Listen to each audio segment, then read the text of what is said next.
រុនថត់ចិត្តណាស់លោកអើយព្រះសង្ឃមួយអង្គបួសហើយនៅម៉ែប្រាមកពុះអស់ទៀត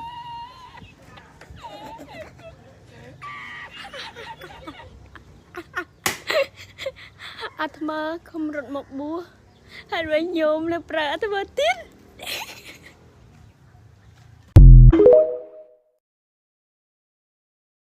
เอาวันในขนมพุงนี่มีอะไรចូលចិត្តអញអត់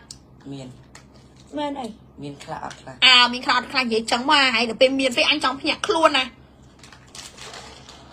មកខណាត់លឿមានអញនិយាយអញត្រូវអត់មានចាស់ចាស់អត់សូវពេញចិត្តច្រើននេះតែក្មេងៗភូមិយើងក្ររ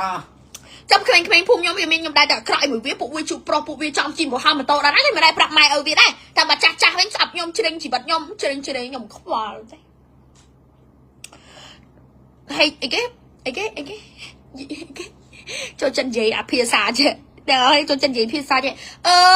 រត់ញៀតខ្លះទៅប្រយ័ត្នងាប់ទៅមានខ្មោចដាក់ដុតចាបាច់ទេតែបងប្អូនពូជខ្ញុំនឹងហែមចង់អស់ហងដល់បង